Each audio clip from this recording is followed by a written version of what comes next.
السلام علیکم ورحمۃ اللہ وبرکاتہ، نحمده ونصلی علی رسوله الکریم، اما بعد فاعوذ باللہ من الشیطان الرجیم، بسم اللہ الرحمن الرحیم، رب اشرح لی صدری ویسر لی امری واحلل عقدۃ من لسانی یفقهوا قولی واجعل لی وزیرا من اہلی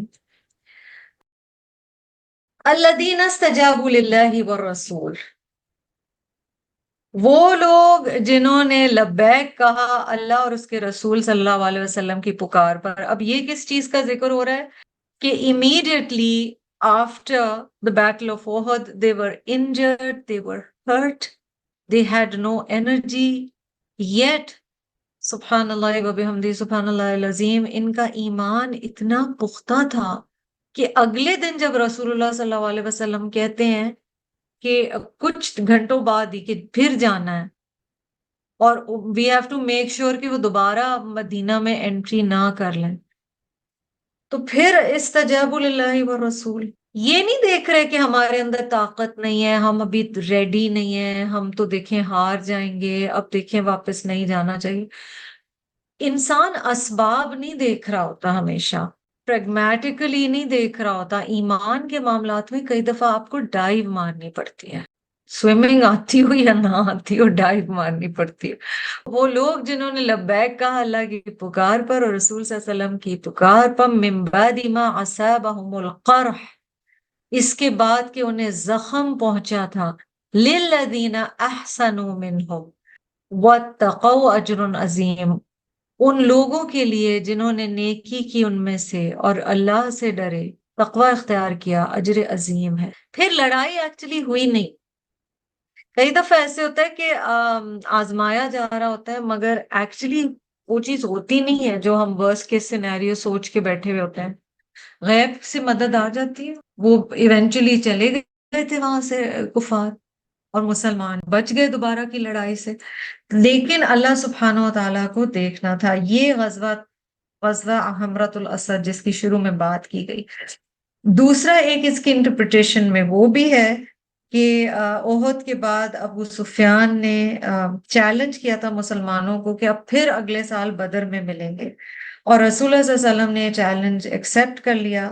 اب مشرکین اگلے سال قحط، ڈراؤٹ، فیمن کی وجہ سے نہیں آ سکے، so to conceal his embarrassment Abu Sufyan sent a man called Nu'aym bin Masud، اور اس نے آ کے بڑا ہراس کیا، اس نے مدینہ میں ریومرز پھیلائیں، وہ آ نہیں رہے تھے سچ مچ، بٹ اس نے ریومرز پھیلائیں کہ بہت بڑی آرمی آنے والی ہے، جیسے بہت زیادہ ڈرایا جاتا ہے، دھمکایا جاتا ہے، but result was against what Abu Sufyan expected, اور نبی اکرم صلی اللہ علیہ وسلم 1500 لوگوں کے ساتھ پہنچ گئے تھے، یہ بات کی بات ہے، لیکن اور ابو سفیان بھی 2000 لوگوں کو لے کر مکہ سے نکلے مگر پھر واپس چلے گئے۔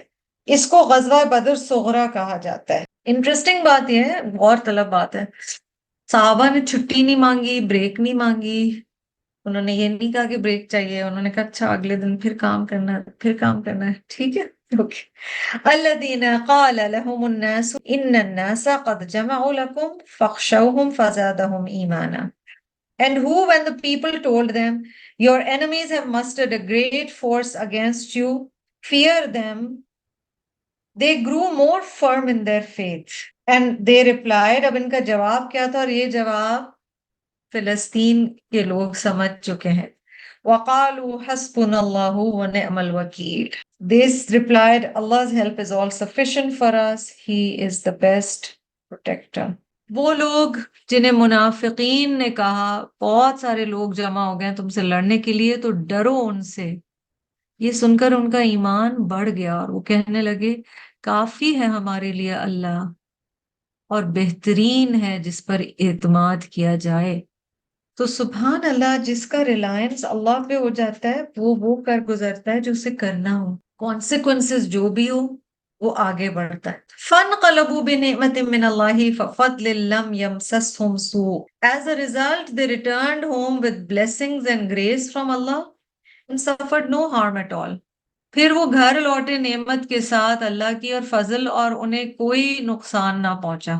اب یہ کن نعمتوں کے ساتھ واپس لوٹے تھے؟ سبحان اللہ، جنگ کبھی نہیں ہوئی، نعمت یہ تھی.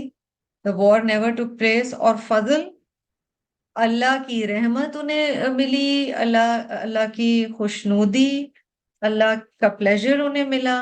پھر حمرۃ الاسد کے بازاروں میں ٹریڈ بڑا اچھا ہوا اور اللہ سبحانہ و تعالیٰ نے انہیں فائنینشلی ایک دم سے سپورٹ دیا.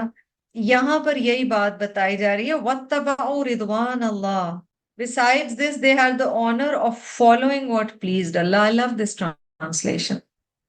یہ ان کے لیے بڑا ایک آنر تھا کہ انہوں نے اللہ کی مرضی کے پیچھے تو چل پڑے تھے نا، تو ان کے نامہ اعمال میں لکھ دیا گیا. پھر وہ خطرہ جس سے ڈر اندر ہوگا ہر انسان کو، جو ہونے کا ڈر تھا وہ ہوا بھی نہیں. واللہ ذو فضل عظیم، اور اللہ تو بہت بڑے فضل والا ہے، اللہ مالک فضل عظیم کا. وہ اللہ کی خوشنودی کے تابع بھی رہے، انہیں کوئی نقصان بھی نہیں پہنچا، انہیں اللہ کا فضل بھی ملا. تو اللہ سبحانہ و تعالی یہاں ہمارے لیے کیا لیسن ہے، اللہ کی راہ پہ چلنا چاہیے. اور بہت سارے میرٹس ہیں جی. حضرت عائشہ کے تھرو حدیث میں آتا ہے کہ رسول اللہ صلی اللہ علیہ وسلم یہ بہت پڑھتے تھے حسبنا اللہ و نعم الوکیل. تو جب اللہ پہ ریلائنس کرنا ہو، مشکل حالات ہوں، تو یہ ضرور پڑھنا چاہیے. انما ذلکم الشیطان یخوف اولیاءہ. Now you must have realized that it was Shaitan who was trying to prompt you to fear his followers. شیطان ڈرا رہا تھا در حقیقت اپنے دوستوں سے تمہیں. فَلَا تَخَافُوهُمْ وَخَافُونِي but have no fear of them, fear me. اللہ تعالیٰ کہہ رہے ہیں ان سے نہیں ڈرو، مجھ سے ہی ڈرتے رہنا. ان کنتم مؤمنین، اگر تم ایمان والے ہو. وہ جو نعیم بن مسعود آ کر ڈرا رہا تھا اور پھیلا رہا تھا بدر صغرا جسے کہا گیا کہ آنے والی ہیں فوجیں، اور کئی لوگ ڈر رہے تھے، یہاں پر بتایا گیا کہ وہ صرف ڈرا رہا تھا. So on the path of Allah, any taghut, any obstacle that reminds one of disobeying Allah subhanahu wa ta'ala, وہی reminds one of obstacles، سمجھ لیں کہ وہ شیطانی طاقت ہے. اگر آپ اللہ کے راستے میں کوئی قدم اٹھانا چاہ رہے ہیں، کوئی اچھی چیز کرنا چاہ رہے ہیں، کوئی بھی قوت چاہے آپ کے اندر سے ہو یا باہر سے ہو، وہ آپ کو ڈرا رہی ہے، تو سمجھ جائیں کہ یہ شیطان کی طرف سے ہے. وَلَا يَحْزُنْكَ الَّذِينَ يُسَارِعُونَ فِي الْكُفْرِ. O Muhammad sallallahu alaihi wasallam, let not those who rush headlong into disbelief grieve you. اے محمد صلی اللہ علیہ وسلم، نہ غمگین کر دیں آپ کو وہ لوگ جو جلدی کرتے ہیں کفر میں. یہ سارے ہونا سے پتہ چل رہا ہے کہ یہ لوگ بڑے ایکٹیو تھے اسلام کے خلاف موومنٹس میں، اور بڑا جلدی جلدی کر رہے تھے. نبی صلی اللہ علیہ وسلم کو تسلی دی جا رہی ہے کہ آپ نے غمگین نہیں ہونا، دکھ نہیں آپ لیں ان کی باتوں پر. نیگیٹو کمنٹ سے morale ڈاؤن ہو جاتا ہے، آپ morale ڈاؤن نہ کریں. انہم لن یضروا اللہ شیئا.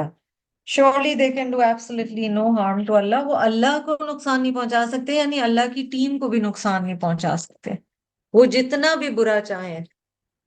اور زندگی میں بھی یاد رکھنے کی ضرورت ہے، کوئی کتنا بھی نقصان پہنچائے، اللہ سبحانہ و تعالی جو بچانے والے ہیں اگر، اور ہم نے ان پہ توکل کیا ہے، تو کوئی بھی نقصان نہیں پہنچا سکتا. یرید اللہ الا یجعل لهم حظا فی الاخرہ. Allah intends to give them no share in the hereafter. اللہ تعالیٰ نے ان کے لیے آخرت میں کوئی حصہ نہیں رکھنا. اللہ تعالیٰ چاہتے ہیں کہ ان کے لیے آخرت میں کوئی حصہ نہ رکھا جائے.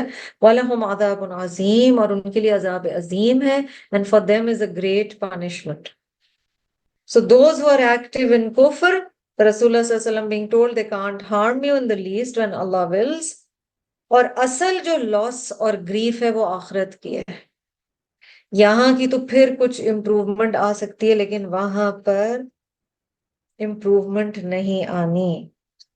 ان الذین اشتروا الکفر بالایمان، بارٹر کی بات کی جا رہی ہے، خرید و فروخت کی بات کی جا رہی ہے. یقیناً وہ لوگ جنہوں نے خریدا کفر کو ایمان کے بدلے. آپ ایک چیز لیتے ہیں اور ایک چیز دیتے ہیں، اسی طرح ہوتا ہے نا، پیسے دیتے ہیں کوئی چیز خریدتے ہیں. ریلیشن شپس میں بھی گیو اینڈ ٹیک ہوتا ہے. اللہ سبحانہ و تعالیٰ کے ساتھ بھی ریلیشن شپ جو ہے ہمارا، اس میں بھی ہم کچھ دیتے ہیں. رب تو بہت کچھ دیتا ہے بغیر کچھ لیے، رب کو کیا ضرورت. لیکن یہاں پر کہا جا رہا ہے کہ کفر کے بدلے ایمان. تو یعنی دونوں کرنسیز ہیں، کفر اور ایمان. انہوں نے کفر خریدا اور ایمان کو سیکریفائس کر دیا، دے دیا، چھوڑ دیا. Indeed, those who purchase disbelief in place of faith، ان کی چوائس یہ تھی، ان کی چوائس ہی غلط تھی، ان کی پرائرٹیز ہی غلط تھی.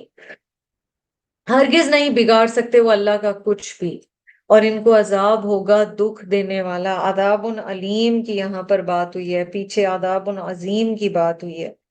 ٹھیک ہے، تو مختلف طریقے سے ان کو بتایا جا رہا ہے. وَلَهُمْ عَذَابٌ عَلِيمٌ وَلَا يَحْسَبَنَّ الَّذِينَ كَفَرُوا أَنَّمَا نُمْلِي لَهُمْ خَيْرٌ لِأَنفُسِهِمْ. Let not the unbelievers think that our granting of respite is good for their souls. اور نہ گمان کریں وہ لوگ جنہوں نے کفر کیا کہ یہ مہلت دیے جاتے ہیں ہم ان کو، تو یہ بہتر ہے ان کے لیے. جب انہیں امیڈیٹ پنشمنٹ نہیں آ رہی تھی انہیں لگا سب ٹھیک ہے، اللہ تعالیٰ بھی ہم سے شاید ناراض نہیں ہے. تو یہاں پر کہا جا رہا ہے کہ وہ ایسا نہ سمجھیں، مسٹیکن نہ ہو. انما نملی لہم لیزدادوا اسما، در حقیقت ہم انہیں مہلت دیتے ہیں تاکہ وہ گناہ میں مزید بڑھ جائیں. وَلَهُمْ عَذَابٌ مُهِینٌ، اور ان کے لیے ذلت والا عذاب ہے. تو عذاب عظیم، عذاب علیم، عذاب مہین.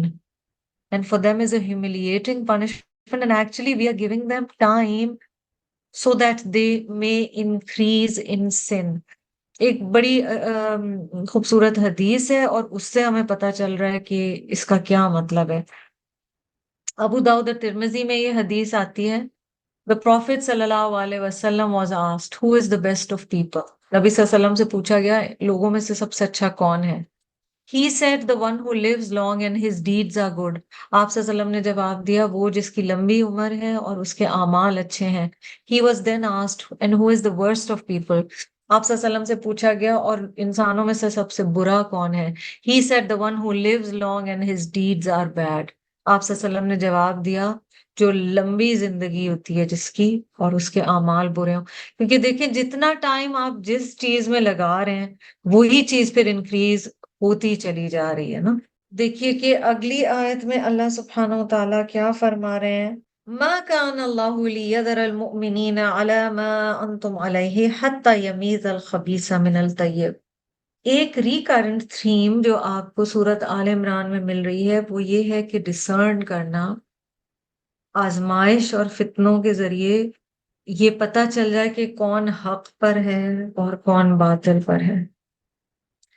اللہ کی آزمائشوں کا اللہ کی طرف سے آنے والی آزمائش کا یہ مطلب نہیں کہ اللہ سبحانہ و تعالیٰ نے ہمیں یا کسی بھی انسان کو یا مؤمنین کو چھوڑ دیا ہے یا ناراض ہیں. It's test and so that the good and bad is differentiated. یہاں یہی بات کی جا رہی ہے آیت 179 میں. Allah will not leave the believers in their present condition. You are in this condition only until He separates the evil from the good. یہ وقتی چیز ہے اور مشکل کہتے ہیں نا کہ مشکل وقت میں ایک انسان کی اصلیت پتہ چلتی ہے. چیک کر رہے ہیں اللہ سبحانہ و تعالیٰ اور یہاں پر یہی بات بتائی جا رہی ہے. We can, check ourselves. When does my true self reveal itself? میری اصلیت کب نکل کر باہر آتی ہے، اور اس کا جواب ہر انسان اپنے لیے ہی دے سکتا ہے. وَمَا كَانَ اللَّهُ لِيُطْلِعَكُمْ عَلَى الْغَيْبِ وَلَكِنَّ اللَّهَ يَجْتَبِي مِن رُّسُلِهِ مَن يَشَاءُ. Allah will not do this by disclosing to you the secrets of the unseen. اللہ تعالیٰ غیب کے راز تم کو نہیں بتا دے گا. As for disclosing the unseen, Allah chooses those of His Rasools whom He pleases. لیکن اللہ منتخب کر لیتا ہے اپنے رسولوں میں سے جسے وہ چاہتا ہے. یعنی غیب اللہ تعالیٰ غیب بھی کسی رسول کو اتنا بتاتا ہے جتنا اللہ سبحانہ و تعالیٰ کی مرضی ہوتی ہے.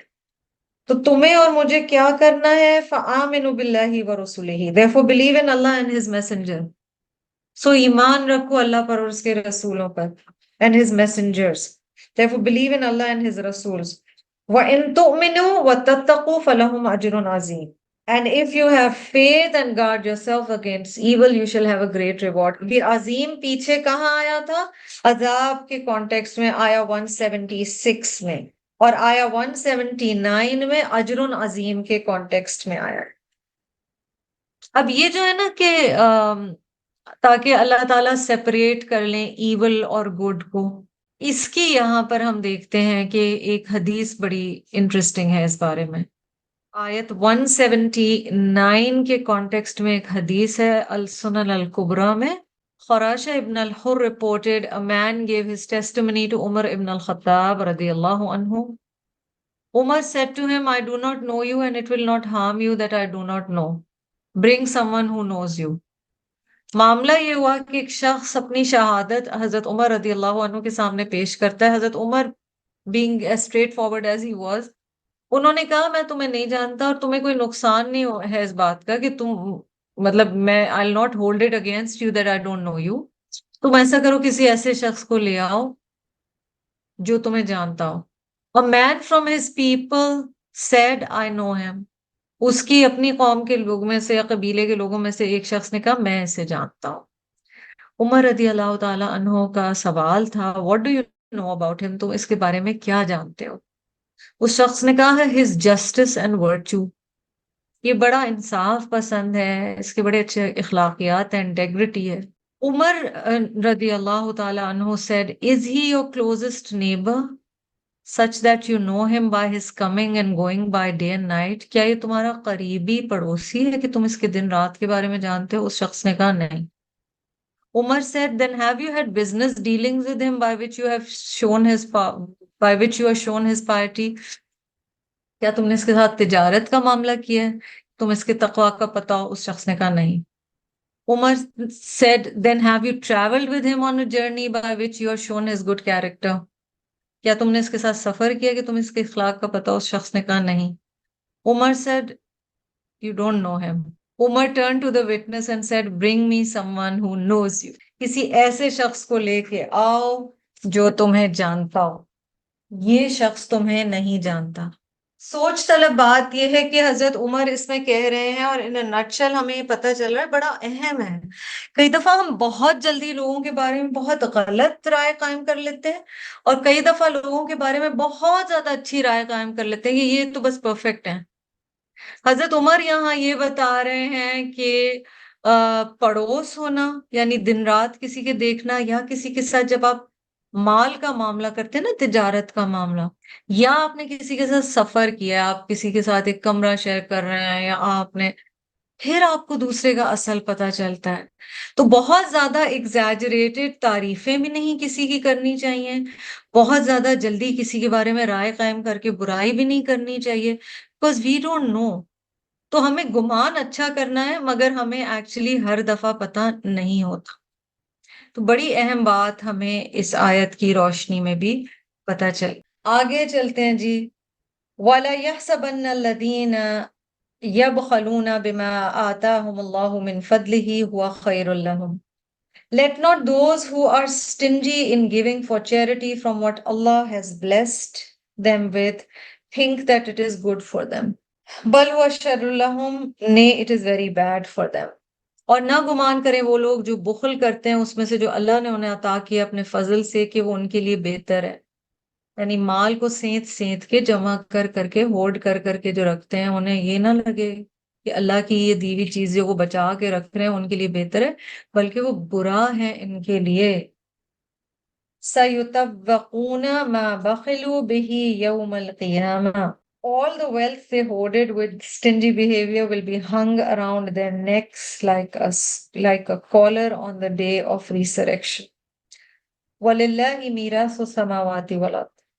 And it is Allah who will inherit the heavens and the earth. وَاللَّهُ بِمَا تَعْمَلُونَ خَبِيرٌ. And Allah is all aware of all your actions.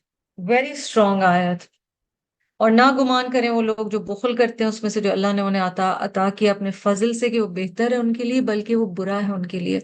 ان قریب توق بنا کر ان کی گردنوں میں ڈالا جائے گا اس کا جس سے وہ بخل کرتے تھے، یعنی اس مال کو توق بنا کر ان کی گردنوں میں ڈالا جائے گا قیامت کے دن. اور اللہ کے لیے ہے وراثت، میراث آسمانوں کی اور زمین کی، اور اللہ ساتھ اس کے جو کچھ تم کرتے ہو باخبر ہے. صحابہ کا حال کیا تھا؟ خرچنے کا موقع ملتا تھا وہ موقع ڈھونڈ رہے ہوتے تھے کہ اللہ کے راستے میں خرچیں. منافقین کا حال یہ تھا کہ وہ سٹنجی تھے، ان کی جان جاتی تھی دیتے ہوئے، کیونکہ منافق کا سینس آف سیکیورٹی اس کے مال سے ریلیٹڈ ہے، مومن کا سینس آف سیکیورٹی اللہ کے توکل پر ہے۔ آپ صلی اللہ علیہ وسلم کی دعاؤں میں سے ہے نا، اللہم انی اعوذ بک من البخل والجبن۔ آپ صلی اللہ علیہ وسلم ہر نماز کے بعد یہ دعا پڑھتے تھے کہ ہمیں سٹنجینس اور مال کی محبت سے اللہ بچائے۔ اچھا، میراث یعنی جو چیز ہم بچا بچا کے رکھتے ہیں، جب ہم دنیا سے چلے جاتے ہیں انہیرٹ تو بچے ہی کر لیتے ہیں، یا جو ایئرز ہیں وہ انہیرٹ کر لیتے ہیں، ہے نا۔ کسی کا کوئی ایئر یا کوئی وارث نہیں ہوتا تو بھی دنیا ہی میں سب پھیل جاتا ہے۔ الٹیمیٹ وارث تو اللہ سبحانہ و تعالیٰ کی ذات ہے۔ جو آخر میں رہ جائے گا وہ کس کے پاس رہ جائے گا؟ اور رب تعالیٰ ہی کے پاس سب کچھ ہوگا۔ تو اللہ تعالیٰ بتا رہے کہ تم کس کے لیے جمع کر کر کے رکھتے ہو، جبکہ رب تعالیٰ ہی اصل میں وارث ہیں۔ Al-Bukhari recorded that Abu Huraira said that the Messenger of Allah sallallahu alaihi wasallam said, whoever Allah makes wealthy and he does not pay the zakat due on his wealth, then on the day of resurrection his wealth will be made in the likeness of a bald-headed poisonous male snake with 2 black spots over the eyes. The snake will encircle his neck and bite his cheeks and proclaim, I am your wealth, I am your treasure. یقولو انا مالوکا انا کنزوکا۔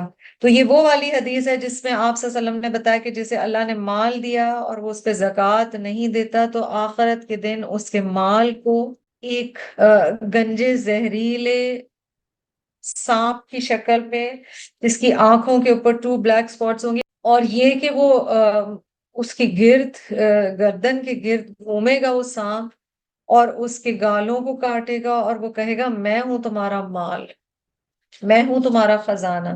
Then Prophet sallallahu alaihi wasallam recited this ayah, وَلَا يَحْسَبَنَّ الَّذِينَ يَبْخَلُونَ بِمَا آتَاهُمُ اللَّهُ مِنْ فَضْلِهِ هُوَ خَيْرًا لَهُمْ بَلْ هُوَ شَرٌّ لَهُمْ۔ تو مال میں سے اللہ کا حصہ جو اللہ سبحانہ و تعالیٰ نے کہا ہے، اور پھر آپ صلی اللہ علیہ وسلم نے آیت اینڈ تک پڑھی، بہت اہم ہے کہ ہم نہ صرف اللہ کے راستے میں دیں بلکہ اس طریقے سے دیں جس طرح سے اللہ سبحانہ و تعالیٰ نے ہمیں بتایا ہے۔ کئی دفعہ ہم اندازوں سے زکوٰۃ دے رہے ہوتے ہیں، ہم کیلکولیشن نہیں اس طرح سے کر رہے ہوتے، تو صدقے کا بھی بہت زیادہ کہا گیا ہے لیکن زکوٰۃ کی خاص طور پہ یہاں بات ہے۔ ایک اور حدیث ہے نا جس کا مفہوم ہے کہ ہر روز صبح کو 2 فرشتے اترتے ہیں، ایک کہتا ہے اے اللہ جو خرچتا ہے اسے مزید عطا کر۔ اب یہ خرچنا اللہ کے راستے میں خرچنا ہے، ٹھیک ہے، یہ مال جا کے خرچنے کی بات نہیں ہو رہی۔ Oh Allah, give the one who spends its reward. The other says, oh Allah, give the one who is miserly destruction. فرشتے بددعا کرتے ہیں اس شخص کے لیے جو کنجوسی کرتا ہے، بخل کرتا ہے، اور جو اللہ کے راستے میں اچھے کاموں میں یا نیکی، ایون اپنی فیملی پہ خرچنا نیکی ہے جی، so long as showing off اسراف نہ ہو۔ تو بڑی اہم بات یہاں رمضان کے حوالے سے کہی گئی۔ اور آپ صلی اللہ علیہ وسلم نے جیسے ہمیں بتایا نا کہ اپنے آپ کو بخل سے بچاؤ، save yourselves from miserliness because it killed those before you۔ تو مال کی محبت اللہ ہمارے دلوں سے کم کرے۔ یہاں پر جی مکمل ہو جاتا ہے غزوہ احد کے حوالے سے جو حصہ ہے سورت آل عمران کا۔ اللہ سبحانہ و تعالی ہمیں اہل تقوی میں سے بنائے۔ وآخر دعوانا ان الحمد للہ رب العالمین۔ اللہم آنس وحشتی فی قبری، اللہم ارحمنی بالقرآن العظیم واجعلہ لی اماما ونورا وہدا ورحمہ، اللہم ذکرنی منہ ما نسیت وعلمنی منہ ما جہلت وارزقنی تلاوتہ آناء اللیل وآناء النہار واجعلہ لی حجتا یا رب العالمین۔ یا رب العزت قرآن کو ہمارے حق میں حجت بنائیے گا، ہمارے خلاف حجت نہ بنائیے گا۔ یا رب العزت ہمیں، ہمارے اہل و عیال کو، ہمارے ازواج کو، ہمارے بچوں کو، ہماری ذریت کو متقین کا امام بنائیے گا اور ہماری آنکھوں کی ٹھنڈک بنائیے گا۔ ہمارے والدین پر رحم فرمائیے گا، جس طرح انہوں نے ہمیں شفقت سے پالا جب ہم چھوٹے تھے۔ اگر وہ زندہ ہیں تو ہمیں ان کی خدمت کی توفیق عطا فرمائیے گا، اگر وہ جا چکے ہیں تو ہمیں ان کے لیے صدقہ جاریہ بنائیے گا۔ یا رب العزت ہمارے رشتوں کو جوڑ دے۔ یا رب العزت ہمیں حبل اللہ یعنی قرآن کو تھامے رکھنے کی توفیق عطا فرما، ہمیں صبر اور تقوی عطا فرما، ہمیں ساری کوالٹیز دے دے جو تو نے پسند فرمائی اپنے نیک لوگوں کے لیے، صرف معاف کرنے والی تیری ذات ہے۔ یہ رمضان اس حال میں نہ گزرے کہ تو نے ہمیں معاف کر دیا ہو۔ یا رب العزت بیماروں کو صحت عطا فرمائیے، اور جن لوگ جو بھی مشکلات میں ہیں اللہ پاک ان کی مشکلوں کو آسان کر دے، دنیا اور آخرت میں ہماری مشکلوں کو آسان کر دے۔ یا رب العزت ہم سے راضی ہو جا، ہم سے خوش ہو جا، ہم پر رحم فرما دے، ہمیں رزق حلال پہ قانے کر دے، اور ہم پہ رحم کا معاملہ فرما۔ آمین یا رب العالمین۔ سبحانک اللہم و بحمدک، نشہد ان لا الہ الا انت، نستغفرک و نتوب الیک۔ السلام علیکم و رحمۃ اللہ وبرکاتہ۔